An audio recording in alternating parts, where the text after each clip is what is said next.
Today I'm going to do a backwards repair, or an unrepair if you like.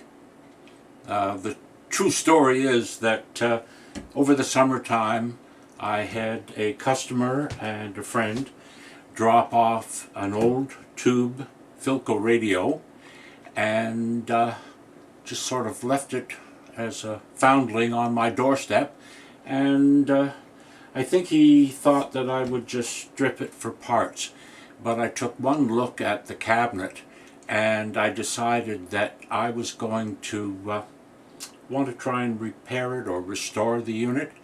And because I wasn't feeling so well over the summertime, I didn't want to go to the trouble of recording all the process. So I went ahead and did the repair and restoration. Was very impressed with how well it worked.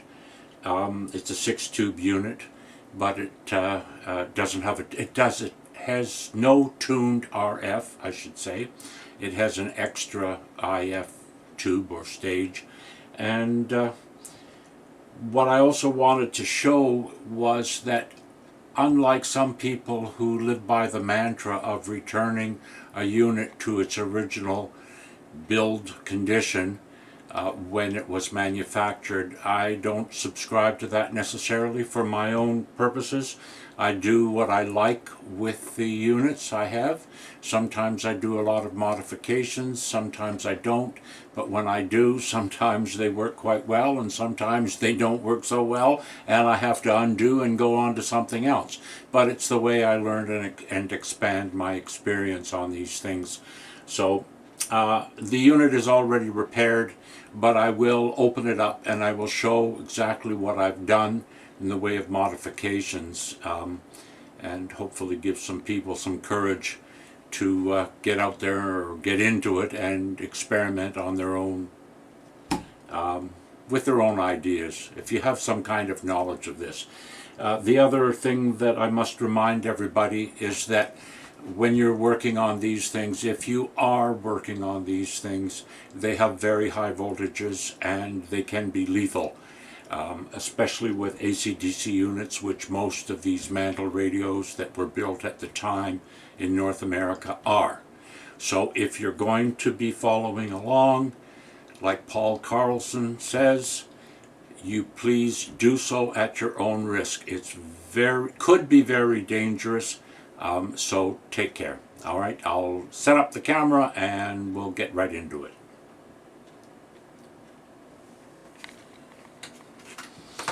All right, here is the unit. Nice little Philco wooden cabinet, push buttons, which is sort of redundant in our area. We get reliably only one AM station, so plugging in different frequencies on that is not really going to help. Has volume, tuning, band select. Okay, now I'm trying a new procedure here. I have a second camera set up, and right now it's focused on the back side of the radio, which is open. There are these peculiar little copper or brass bars that are there that actually are the antenna, and surprisingly it works quite well. I have replaced the power cord, and I have got a polarized plug on the end, which is wired in according to what the new standards are. You can see some of the tubes in here. As you can tell, some of them are loctal, and loctal are resembling an octal tube. They have 8 pins. The pins are narrower, and it has this locking mechanism there, and it is a design of Philco, I believe, and it's more appropriately used in automotive or possibly aircraft, where tubes might be mounted in any particular condition, any position I should say, and through the vibrations might jiggle themselves loose and impair or stop the performance of the device that they are used in. So these things lock right in and they're held quite secure. And this radio, being Philco, has these things. Okay, now I can pull the knobs off, and I will set it on its back and take off. This is sort of anticlimactic for me, seeing as how I already know what's gone on inside the radio. But it's new to everybody else.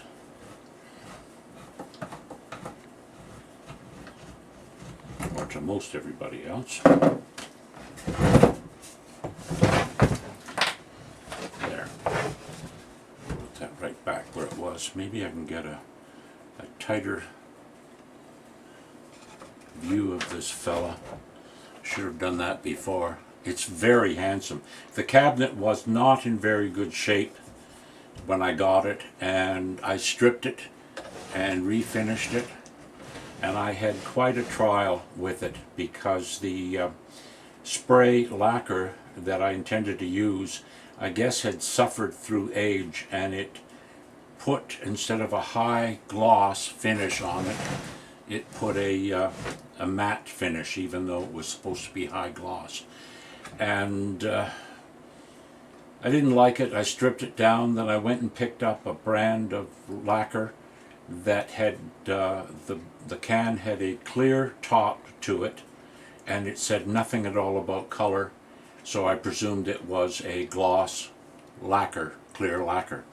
So with the unit halfway refinished, I started spraying it, and out came this white lacquer, which totally ruined the finish. I couldn't sand it off. It penetrated into the previous coats of lacquer. So I was faced with stripping everything right down and cleaning it off and restaining it, and then finally acquiring some proper clear lacquer from another source, and then I buffed it and did all the necessary things, and then waxed it up, and it's got quite a shine to it now. It looks lovely. Anyhow, I haven't shown the process of that. Alright, we shall see if we can get the fella out. And it's soldered on. So I have to unsolder it. I've forgotten half the things I've used with it already. There was another curious thing with this. I've taken it off, but the standard practice of putting a legend inside the cabinet, I can't really show that too much there, doesn't show. At any rate, it had a model number on it and a tube layout that was totally wrong. It couldn't have been any more wrong if it tried. It was for a farm-type battery radio with 1 and 3 volt filament tubes in the diagram. Totally unrelated to this at all. So I don't know who had a bad Monday when they're putting this thing together in the 40s. But it led me quite a merry chase trying to find a working schematic for a model number that I didn't know.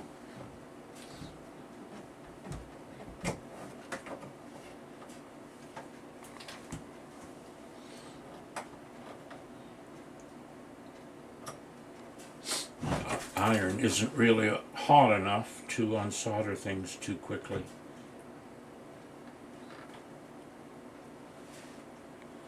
But it gets there.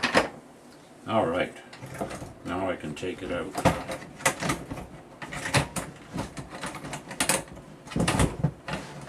Oh, struggle. Thank you. Put the cabinet aside and show the chassis. Okay, I can plug the tube back in. It'll never work that way. Alright, which way do I want to show this? This is confusing for me, running two cameras. There we go. I'm still going to rely on the camcorder. It's the one I can see the image quite well. So as you can see, 1, 2, 3, 4, 5, 6 tubes. It has a rectifier and power output tube and the detector and first audio and 2 IFs and the converter. I didn't anticipate it being a particularly good performer, but it turned out to be quite a surprise. Widen this up again. Okay. Now what I really wanted to show, before I turn it over, the tendency for Philco during this time period to use a dial light backlit that was what I would refer to as a sewing machine bulb. It was a 7-watt, 120-volt bulb. And in so many Philco radios, when it was mounted behind the diffuser, it would run so hot that would actually produce a burn mark in the diffuser, which it didn't in this case. It was too far back in order to do that. But if a radio was mounted like that, then the heat would migrate up and just damage that. It was really bizarre. Everybody else used a number 47 bulb, which was rather dull, but nevertheless it worked in the filament string hooked up to the rectifier, and it didn't run so hot. So what I did, and I do have to modify this some more, is that I made a bracket out of phenolic, or Lexan I guess it's called, and I mounted 4 LEDs, and I used the capacitive resistive dropping network rather than look for transformer or resistive droppers. Those circuits appear online if you're interested in following them up. It calls for 2 LEDs hooked up back to back, in other words, cathode of one LED to the anode of the other, and vice versa on the other side. And what it does is that the proportionally dropped AC voltage will turn on one LED on one half of the 60 hertz and turn on the other one on the other half of the 60 hertz waveform. And I've tried this many times. It works quite well. All it requires normally is 2 LEDs, a dropping capacitor, and a current limiting resistor, and a safe wiring up right to 120 volts.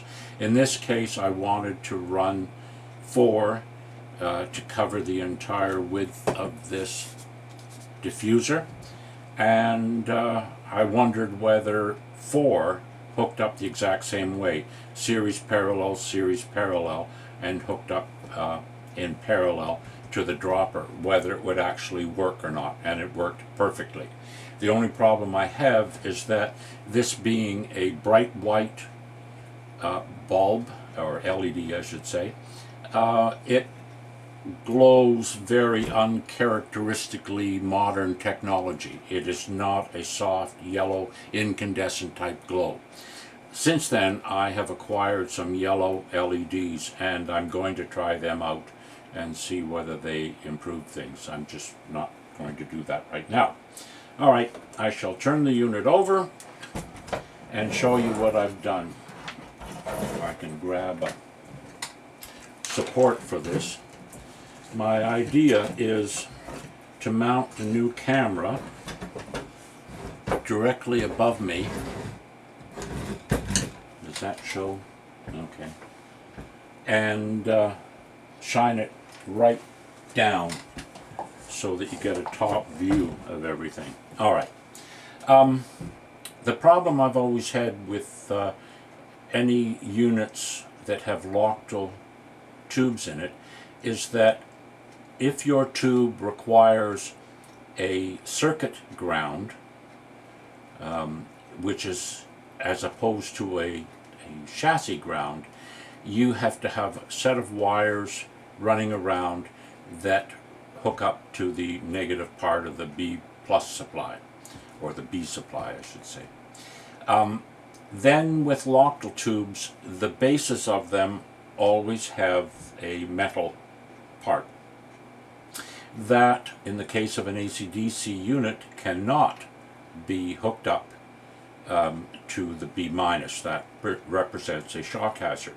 So then they have another chassis ground, which is semi-isolated, that has to run around to all the Lochtel tubes as well to hook up that base connection. The mass of wiring inside this unit when I started on it just sort of drove me to distraction. So I pulled out my thinking cap, which I do wear from time to time, and I decided to employ something that I've used quite successfully over the years. And if you can see this copper wire, where it runs, let's see if I can tighten this up a bit.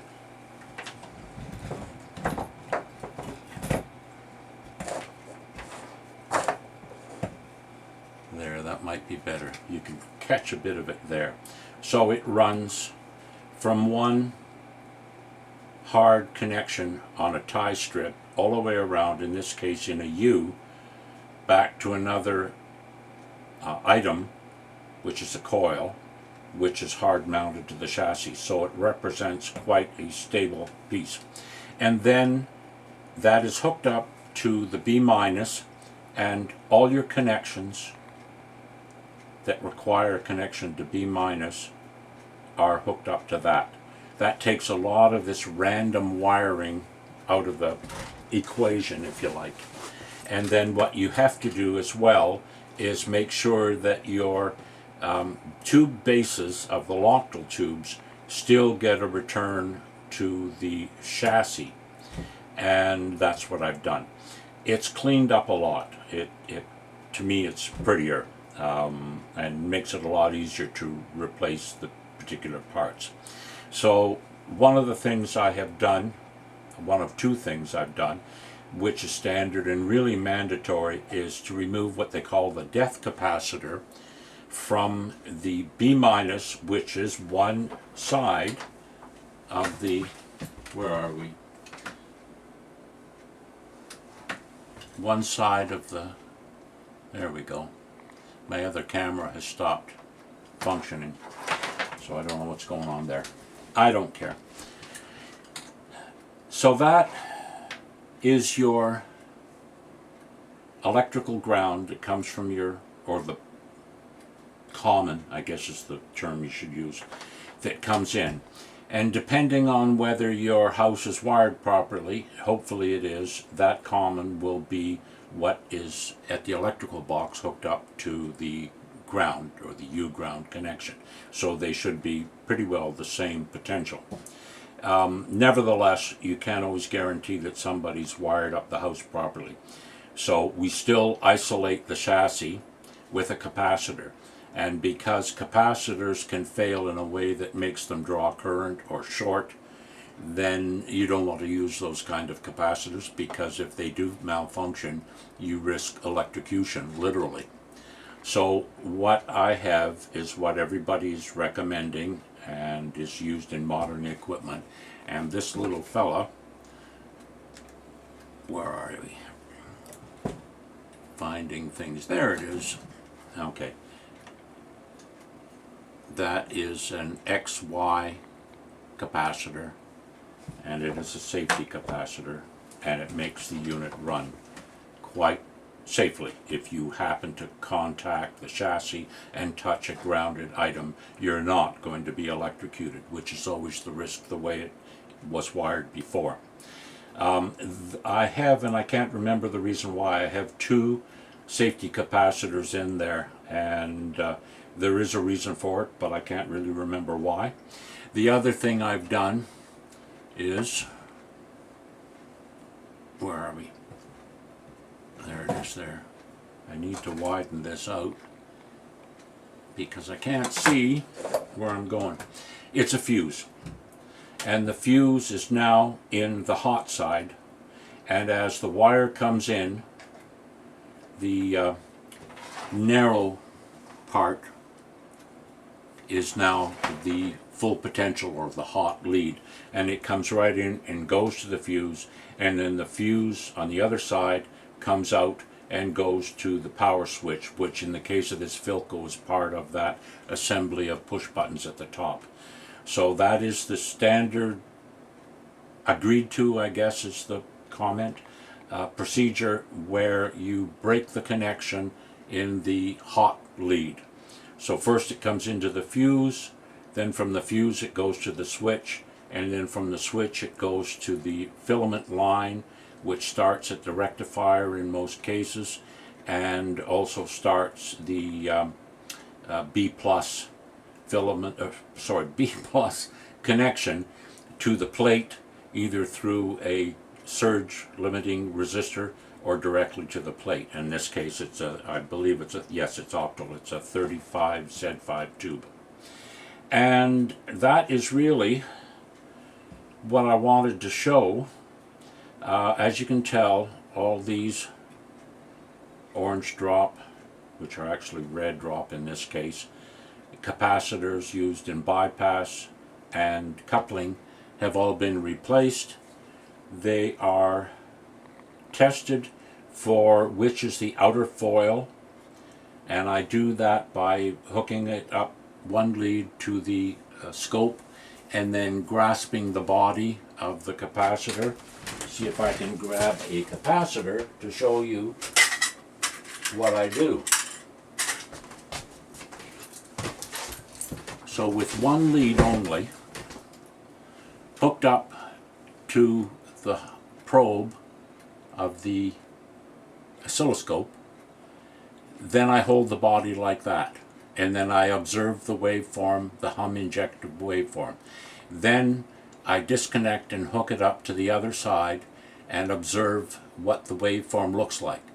If it's smaller, the waveform, the hum injected waveform is smaller, then the side that's hooked up to the probe is not the outside, it is the inside, because it's being isolated from that. So you want the one that is producing the largest deflection, and that becomes your outside. And that outside one should always go to the lower impedance, which would be the plate if it's a coupling capacitor, or to ground if it's a bypass capacitor. All these capacitors have been marked thusly, and so they've been installed correctly. The other curious thing that Philco does, which sort of drives me crazy too, if I can show this, I think I bypassed where it is. There it is there. In front of this output transformer, there is a device that's invented by Philco. I don't think I've seen it in any other. It is a capacitor of a particular value hooked up in series with a coil which is wound either around it or beside it, and it is in series with that, and it makes a tank circuit, a series tank circuit. And its purpose, if you don't replace this with something like that, then generally the unit will malfunction. I haven't seen it in others, but it's not simply replaceable by a capacitor only. And it goes from the negative B supply to the chassis. So it has to be a proper XY capacitor of the same or similar value to the capacitor that's in there, because without that you're again giving yourself the possibility of a shock or electrocution risk by putting those regular type capacitors in. Alright, so I'm not sure how well I can get this to perform. As I said previously, my reception in the area is kind of poor, but let's give it a try. Got a lot of noise generation, computers, cell phones, all sorts of stuff that creates really quite a noise. Alright, now I have a isolation transformer.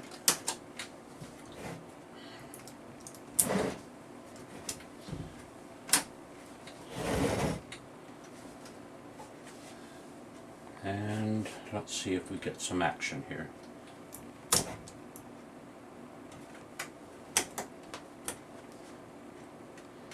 Well, that's curious.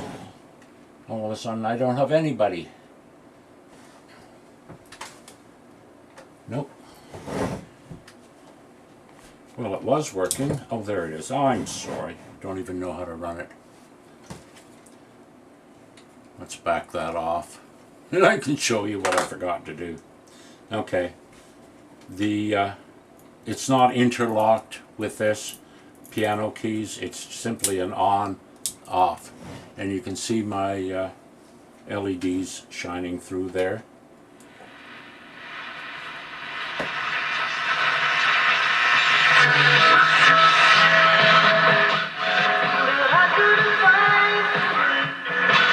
Okay. Our one local station comes through, and in the evening I've actually gotten some shortwave.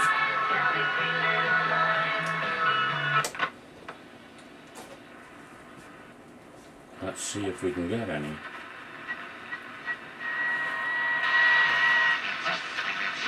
Yep. There's some shortwave.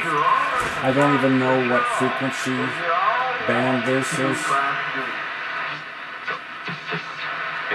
It's amazing. Most other radios do not perform. I have a long wave, long wire antenna outside.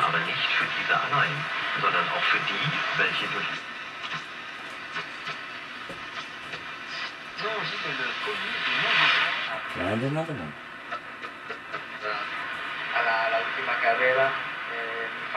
So it's surprising how well this works.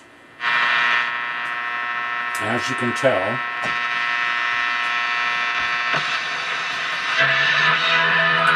in the broadcast band is where most of this interference rides.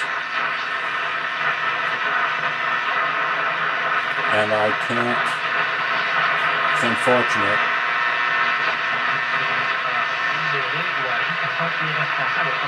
Okay. I have an impedance matching circuit that usually doesn't do much for the broadcast band. Works quite well for the shortwave. Well, there's a station. I have no idea where it is.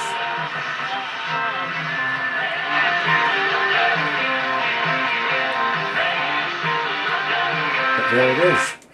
Okay, and that's about it. I don't think there's much else to show here. I can turn that off. Show you the output. I'm not sure whether my other camera's going to work at all. It just sort of froze way back when. So that's going to be a work in progress. So there it is. My Philco. Somewhere I'll find the model number and put that up on the display. And I'd like to be able to use this on a regular basis. It's unfortunate that my reception is so bad that I don't get much choice, much selection. But I have in the works a plan for a solid state and also a tube version of a home AM broadcaster. That's been in the works for years, still hasn't been completed. When it is done, I have little MP3, self-powered MP3 player, or an old tablet that I have that I could tune to a internet station of some sort, maybe old rock and roll, and then I can broadcast to all of my AM radios that I have and get a little bit better reception and some more enjoyment than I get regularly. So that's it. A backwards repair, if you like. Take care. Hi, back again. I just wanted to show you something in a little wrap-up video. This is the front of the Philco radio, and I've found a couple of interesting things. First of all, there's the background noise on shortwave. Okay, and as I said before, this radio has good performance. Now, if you put up with my jiggling, I'll show you something. You can see right now that it is just plugged into the power bar, and if I disconnect that and hook it up instead to my isolation transformer, and by the way, pardon all the wires, this is the isolation and variac supply that I have here. At any rate, you will notice now that it's plugged in through the isolation transformer that it's quite quiet. That's a good indication of the kind of noise and garbage that's on the AC lines these days. So all the cell phone chargers, internet, electronic devices, TV sets, and all these other things just put garbage on the AC lines, and a poor little radio like this doesn't have much choice but to pick it up. So that's an interesting fact. I may run some isolation transformers on shortwave radios when I want to get back into shortwave listening. At any rate, it's quiet.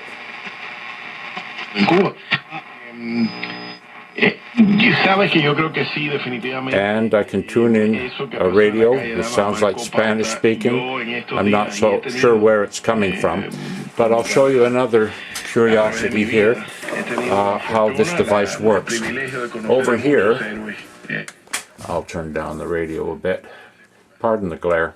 In behind all the wiring, I have an antenna impedance matcher, which is a coil with taps, and the input side, the antenna side, has adjustments, and so does the output side.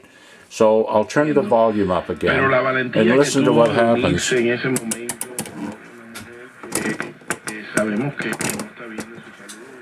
When you detune the antenna for this particular frequency, you almost get nothing.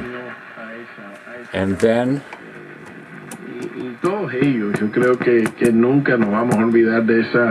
changing the taps on input and output makes a huge difference. So this is a very effective device that matches the long wire antenna impedance to the input of the radio. Alright?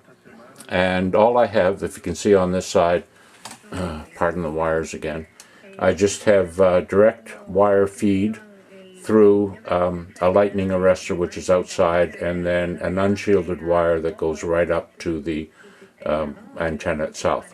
Next year, hopefully, I'm going to relocate the antenna. It's not very high off the ground. It's only about 15 feet, and I hope to be able to get it up to 25 or 35 feet above the ground and relocate it to a different part of our barn, which is about 75 feet beyond the back of the house, 50 to 75 feet, I'm not sure how much. At any rate, this is the radio again, and because my other camera wasn't working, oh, let's back that up, what I took for images didn't get saved. So I have the external antenna hooked up to ground, well, basically across this antenna, built-in antenna, which is made out of copper rod, a very unusual thing. And this shows the most of the tubes. No, actually, only 4. 1, 2, 3, 4 show up. The first audio tube is hiding behind that output tube, and the mixer is sort of peeking out behind that first IF tube, at any rate. So there it is. I think that's a wrap now. I'm very pleased with the operation of this machine, and because the cabinet is nice and pretty, I shall feature it in prominence. This tape up here is there for a reason. I'm having no luck generating the decals in a gold finish to put the Philco decal back on there, and the volume and tuning and band selector there. I've tried various things that I've seen online, and nothing really comes up that shows up. It shows fine on the slip decal plastic, but the minute that you put it on here, it disappears. So I have to find a way to work around that. I don't want to have to order custom decals that get kind of expensive. At any rate, that's my little wrap up for this wonderful Philco radio. Thanks for watching. See you later.